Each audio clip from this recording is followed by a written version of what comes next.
Hello everyone, welcome back to the channel. I'm your host StuKid, and today we're going to be seeing Zani is truly unplayable without Phoebe. Let's find out. Please leave a like, a comment, and please subscribe. Here we go. People are worried that Zani has a bit of a problem in Wuthering Waves. Zani might be one of the most hyped up characters of all time for WoWa, and a lot of people are concerned about it. Me personally, I'm not. I know Kuro has done an amazing job balancing all pre-existing characters, so let's see exactly what people's concerns are, and let's talk about them, huh? Ladies and gentlemen, I think it's time for us to address the elephant in the room. The elephant in the room when it comes to negative status effects, what they're doing in Wuthering Waves, and some of the issues that a lot of players are kind of having with their implementation. Because it is no surprise at all, and it's no lie at all, to say that Zani, who we're seeing over here, we've got a bit of her kit pulled up, is going to be one of the most reliant characters in the game. And the reason why... See, I haven't heard anything about this. I've heard that she's fine with Spectro Rover. I have not heard anything of her saying that she's over-reliant on any specific characters. But we'll see. Why I'm saying one of the most reliant characters But is because she functionally will not be able to do pretty much anything in her kit if she doesn't have a resonator on her team that's able to inflict spectral frazzle on enemies. Because, well, she's not able to build up her healing embers, which are essentially required to build up her blaze, and that blaze is required to actually deal damage in a liberation, which is the main. Is that really the case? Because that just limits team building so much. That's stupid. Why would they make it that way? Like, oh my lord. That's dumb already. Source for damage. And the thing is, a lot of people are looking at this and drawing comparisons to other titles. They're drawing comparisons to games like Genshin Impact. Let's just go ahead and actually take a look at some of the comments that I've been getting. I would probably say that kit would be more similar to Honkai Star Rail because Honkai Star Rail really likes selling you team players and not singular units. That being said, I'm confused why Spectral Rover wouldn't be able to do this for her. On my recent video, Zani's kit is a disaster. I'm sure she can. I said that Zani's kit was a disaster, and I was mainly the principle, like, why even do that in the first place? Referring to how fucking long it was, and not necessarily the intricacies weaved into a lot of its interdependencies. And so I just made this post over here saying you will not be able to leverage the full power of Zani's kit without Phoebe. You cannot reach full blaze in a regular rotation with Spectral Rover. You'll likely only be able to reach 60 out of 70 stacks. This will cause Zani's Inferno mode to... You cannot reach full blaze in a regular rotation with Spectral Rover. You likely only be able to reach 60 or 100, 60 out of 100 stacks. This will cause Zani's Inferno mode deal significantly less damage with less of her enhanced heavy attacks. You'll also... I'm not really worried if the kit can't reach its max potential, if its partial potential can clear all the content in the game. If it can blow through all the content in the game, I'm not really too pressed about it. That still bothers me though, because it's like I want to feel the full power of my character at what I can reach it. And if I can't get to that point just because of one character I don't own, that's very annoying. In my opinion. Also miss out on Phoebe's 100% spectral frazzle amplification. Because I'll be real, so many people told me that Brant was going to be underwhelming unless he had 280% energy regen, and he was completely fine with 260 and a free-to-play weapon. So yeah, I feel like there's a lot of doom posing for characters in this game because a lot of people really want to draw the comparisons between Genshin Impact and Honkai Star Rail, but I'll be real, I take all of these concerns with a massive grain of salt until I actually play them myself. On her outro skill, which will be a major hit to her DPS. And so let's go ahead, let's take a look at that. Let's sort of break down what a lot of my thoughts are in regards to some of the responses. I know there's one in particular that really stands out in this situation. You dropped Sitlali and Mavuika for Phoebe and Zani. It's more of the same corporate greed. At least you'll be fueling the competition, and that's good for the consumer. And so this is the thing. A lot of people are bringing in Sitlali and Mavuika as two characters that heavily synergize with each other, right? Well, the other really big issue with Sitlali and Mavuika was that they dropped them on the exact same patch, on the exact same week cycle, right? That's why a big issue with them have happened. Now, I'll be real. Honkai Star Rail's been doing this since day one, and I'll also be completely real. I'm not a fan of it if they were to do that, but this seems like a one-time occurrence. Obviously, it could be bad because it has been very nice where Wuthering Waves characters can be used with pretty much anything else, but I don't really think it sets any type of groundbreaking precedent, to be completely honest. And do way more damage than everybody else. How do you guys feel about characters that are reliant on other characters to be fully optimal? I pulled on a lot of those in Honkai Star Rail. It definitely doesn't feel great, but I don't really think it's really disastrous. But I think that would especially when it's just like an outlier and not the rule. A lot of people aren't really recognizing. In Honkai Star Rail's case, it's different because it's like that's what the standard they set from the start, and then affects it a little bit easier, or it doesn't feel as pressuring.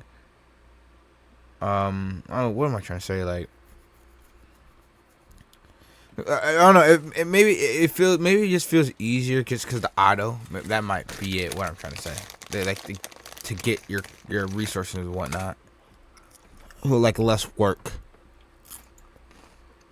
Is that, well, the damage numbers introduced by Sitlali and Mavuika are way above, and Phoebe is on the rerun banner with Zani. Yeah, sure, but she already had a release, right?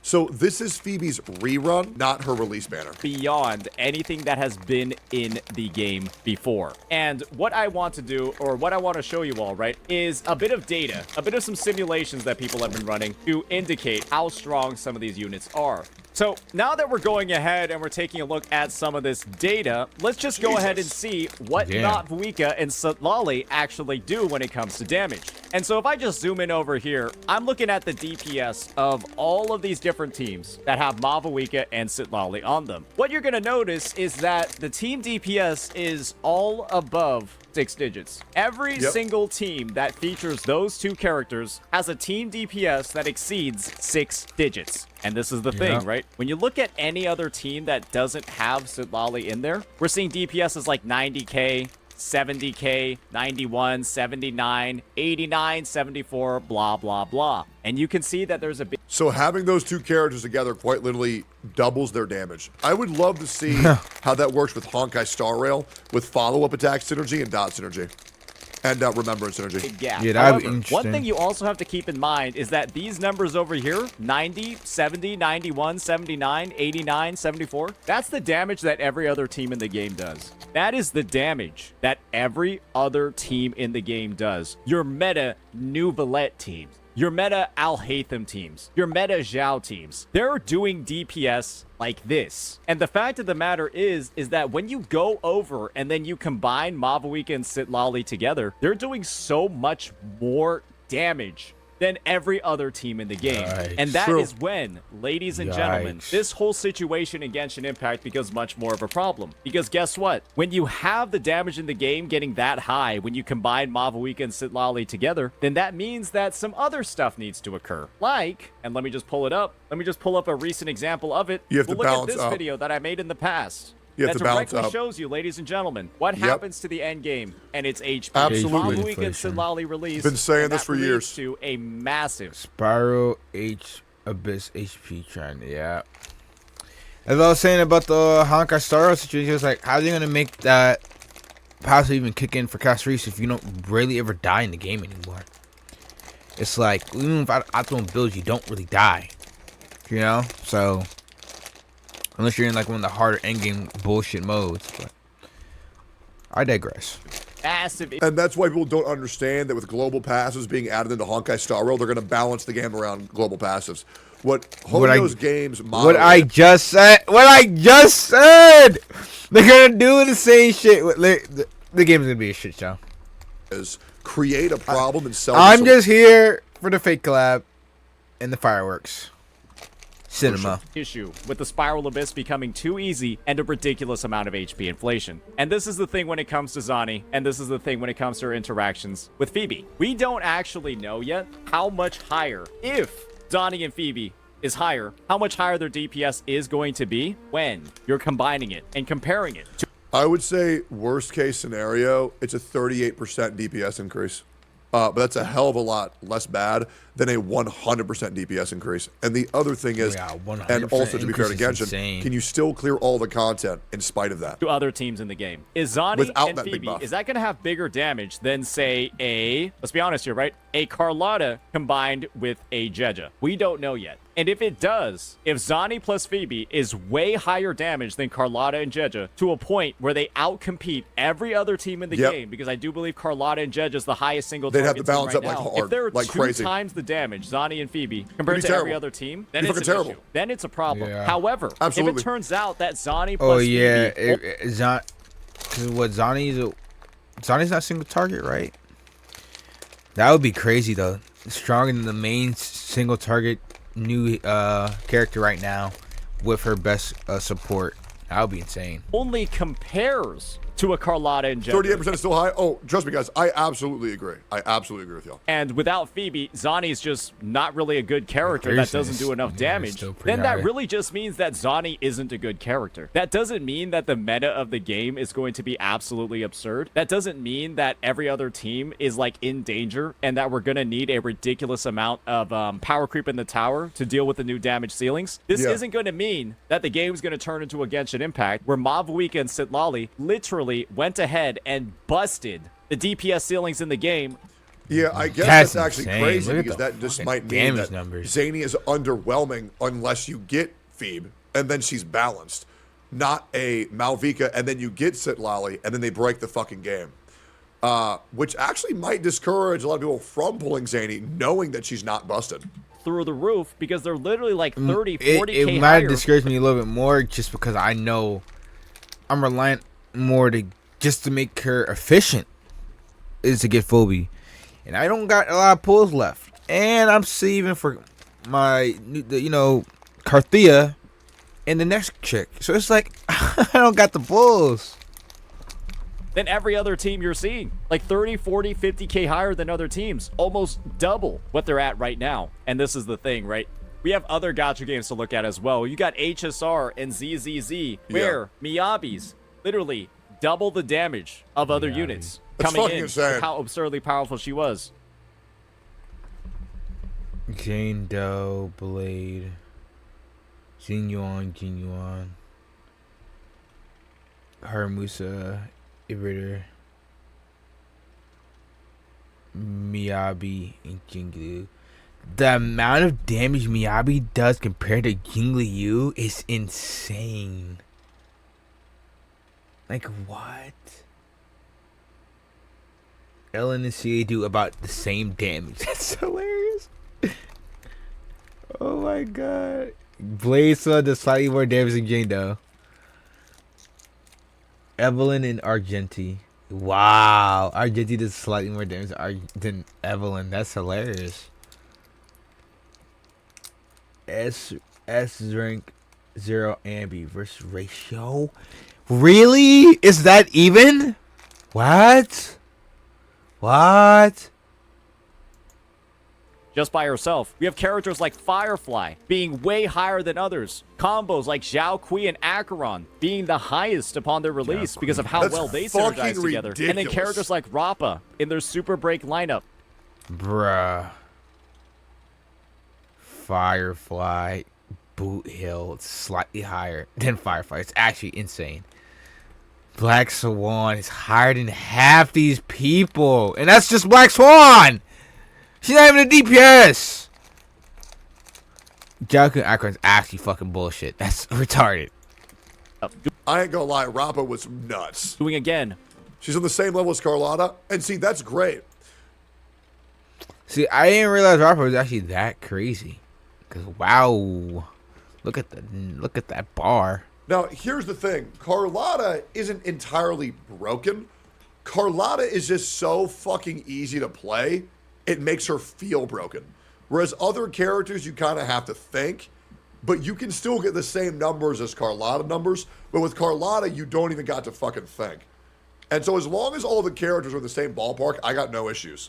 Way more than everybody else. I never knew that was a consensus for Carlotta. I didn't know people felt that way about her. That's interesting news to me. other than combining two essential pieces together. And still hate Rappa. I think she's the funnest character to use in Honkai Star Rail. God, make these the art is interactions that crazy. Zani has with Spectrofrazzle too strong, then it will be called out. Then that's something for us to talk about. But if in this situation, Zani is just the same level of power as a Carlotta Jeja team when she's with Phoebe, and then Zani's output with Spectral Rover is just really bad, then it's more of a Zani issue than it is a game issue. That means that Kuro Games is basically going to be releasing characters like Zani who don't necessarily have the same damage potential as others without their premium option. And that would just mean that Zani doesn't have a lot of great free-to-play options. And that's not necessarily the worst thing ever, right? Because when you have Carlotta and you use her with a... Wait, well, is that true, though? Because if she only has one free-to-play option, which is Rover, is that really good? I can still see people being worried, but I'd rather the game not get power crept and every character be left behind. Like, I want you to understand how bad for the game it is, where if you have Phoebe and Zani and they double the damage of everybody else, versus if you only have Zani and no Phoebe, she's only dealing 70% of the damage of everything else, right? Because it leads to a game state where you can still use whatever you want to use, because the game doesn't need to go up to keep up with how strong they're making the characters. So okay, with his explanation, that makes perfect sense. So not to have them break the game, you have the character be able to work at a certain efficiency, still good, unless you just get all her, her wave bands. Then you'll be able to run her a lot more efficiently, but as if you can. So, to be honest, I'm actually okay with this, but I can see some people getting concerned if they wanted the broken unit. Character like Yang Yang, or you use Carlotta with a character like Tao Chi, that team isn't doing nearly as much damage as when she's using it with a character like Jeja. Similarly, if you're using a... and by the way, we just got a lot of fucking subs, and I want to say thank you so much. Beautiful. Oilers, gifters, I appreciate the fuck out of y'all. Let's just look over here. If you're using a Jinsei, and then you proceed to use that Jinsei with a Yan Wu, you're not dealing nearly as much damage in this team as you are using a character like Jinsei with, say, a Cantarella. Because Yan Wu has no outro skill, essentially, that damages the enemy. And then Cantarella would come in and give Jinsei a nice resonant skill damage boost, while still giving coordinated attacks that'll buff Jinsei's Forte circuit. And so you'll simply just be doing less damage with the free-to-play teams. Yeah, and similarly, using Zhang Liao with yo, she is so hot. It's insane. They cooked on this character for real. Dress is gorgeous. Gorgeous and everywhere else.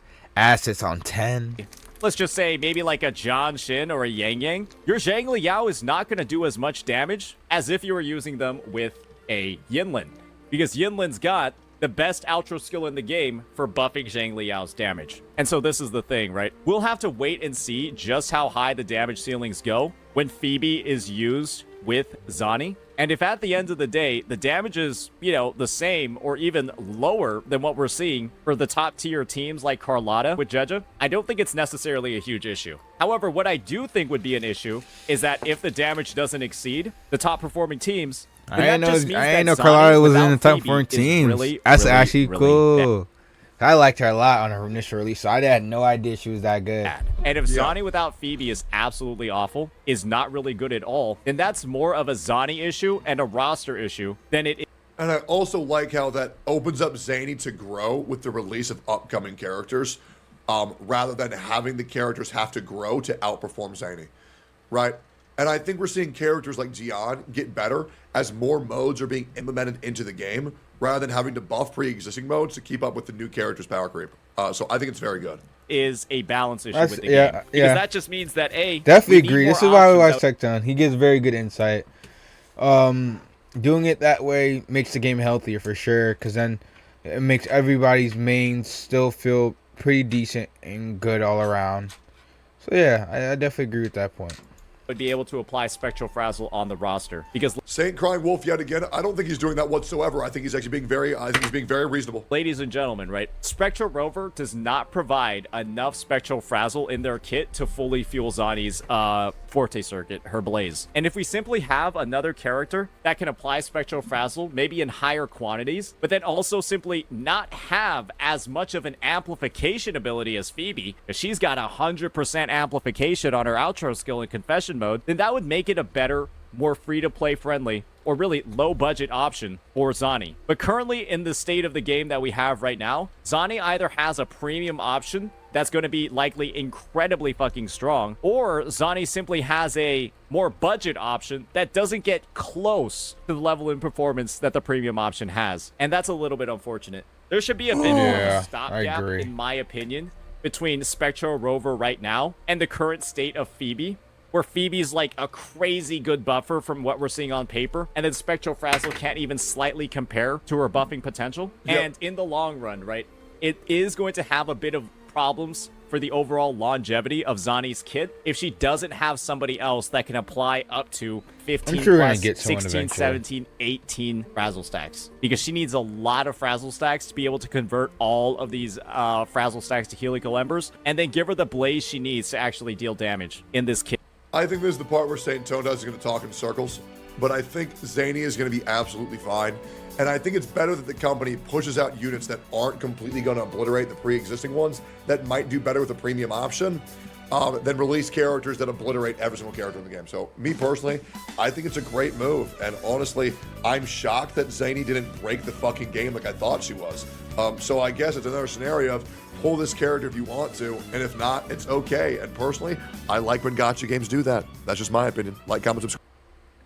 I definitely agree. You know what? I think I came around to a more positive side on how I was feeling at first about Zani. I definitely agree with the point of making the character on the more safe side and then allowing them to be built of maybe pre-come out characters that will eventually make their kit shine more is a better idea than just making an outright overpowered character that makes every other old character just non-existent.